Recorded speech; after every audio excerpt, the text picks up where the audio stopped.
She remembered the conversation perfectly. Every word, every pause, the exact look on his face. And he told her it never happened. If you've ever walked out of a room knowing you were right and somehow walked back in apologizing, you need to hear this. By the end of this video, you'll understand how 6 words can completely rewire the way someone trusts their own mind. The 6 words? You're imagining things. That never happened. She heard them so many times, she started saying them to herself. Lina was 28, a marketing strategist. She tracked data for a living, patterns, metrics, trends. She trusted what she could verify, which made her the perfect target. Because gaslighting doesn't target people who can't think. It targets people who think too well, people who need their reality to make sense, because those people will rearrange their own memories before they accept that someone they love is lying to their face. She wasn't looking for anyone when Alex appeared. Warm, direct, told her she was the smartest person in any room. Not flattery, he said it like a fact. Nothing about him looked dangerous. It didn't start with a lie. It started with a detail. 3 months in, they had a conversation about holidays. Lina wanted to visit her parents. She was specific. She remembered saying, "I'd love to spend Christmas with my family this year." 2 weeks later, when she brought it up again, Alex looked confused. "You never said that. You said you wanted something quiet, just the 2 of us." She paused. She knew she'd said it. She could picture the kitchen, the coffee in her hand, the exact moment. But he said it so calmly, so certain, not angry, not defensive, just genuinely confused by her version. So she thought, maybe I'm mixing it up. Now be honest. Have you ever been absolutely certain about what was said and then let someone else's certainty replace yours? Not because they were loud, because they were calm. That's not compromise. That's the first cut, and you don't feel it. You're imagining things. The first time, it sounds like a misunderstanding. 6 months in, it was subtle, not every day. That's what people don't understand. Gaslighting doesn't work if it happens constantly. It works because it's random.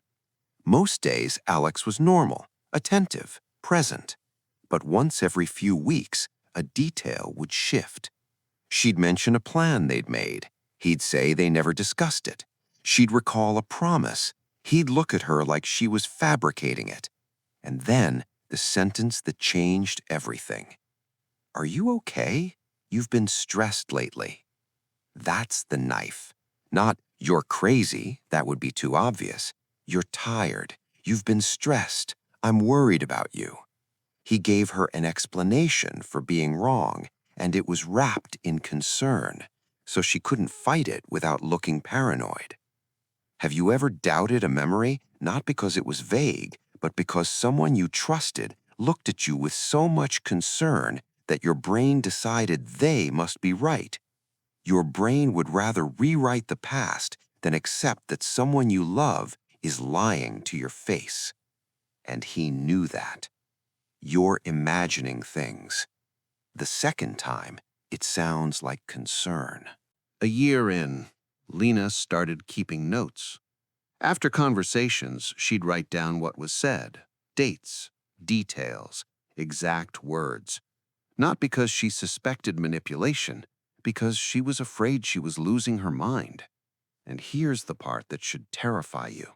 When she checked her notes against what Alex claimed, she was right, every single time. Her memory was accurate. His version was the fabrication. But she didn't feel relieved. She felt terrified. Because if her notes were right, it meant something much worse was happening. And she wasn't ready for that. So she stopped checking. Think about that. She had proof. in her own handwriting, and she chose not to look, because the truth was more frightening than the confusion. Months later, at 2 in the morning, she couldn't sleep. She opened her phone, scrolled back to an old conversation from that Christmas discussion.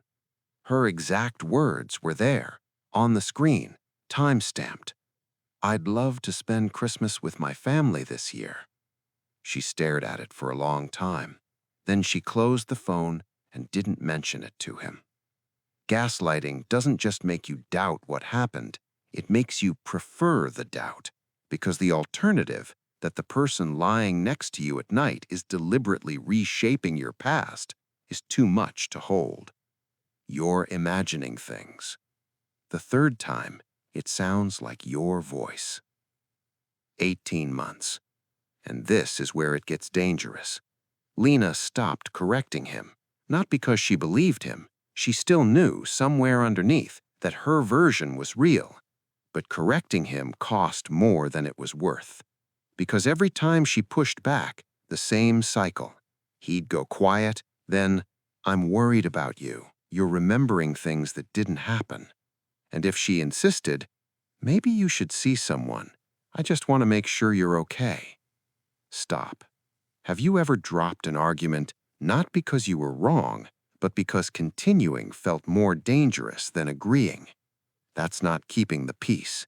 That's survival. And you learned it from someone who made being right feel unsafe.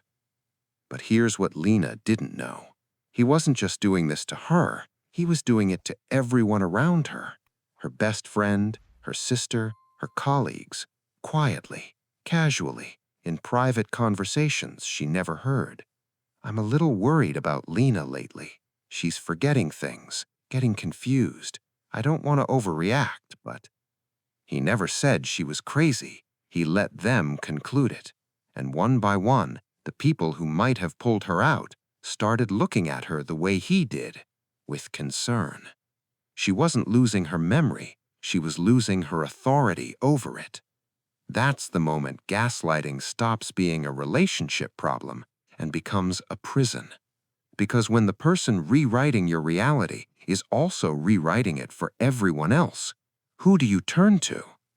The first time she told someone what was happening, they hesitated. That hesitation was the coldest thing she'd ever felt. "You're imagining things." By now, she says it before he does. 2 years. Her friends noticed she'd changed. She used to be the one who spoke first, made decisions quickly, trusted her gut. Now she paused before answering simple questions. "Where do you want to eat?" She'd look at Alex first. "What did you do today?" She'd read his expression before responding. She wasn't choosing words. She was screening them, filtering every sentence through the question, "Will this become a problem later?" She wasn't Lina anymore. She was a draft, a rough version of herself that got edited every time he looked confused. And no one saw it, because from the outside, he was the caring partner, and she was the one who seemed off. The break came at a dinner party. A friend told a story about an argument with her partner. Everyone laughed, normal conversation. Then the friend said, "And he tried to tell me it never happened. Can you believe that?" The table laughed. Lina didn't. She sat there, holding her glass, and something cracked. Not because she realized what Alex was doing. She'd known somewhere for a long time, because she heard it described as absurd, as something so obviously wrong that other people laughed at it, and she had been living in it for 2 years, with proof in a notebook she was too afraid to open. She called her sister that night, 4 hours, and at the end, her sister asked one question. "When was the last time you trusted something you remembered without checking with him first?" Lina went quiet. She couldn't answer.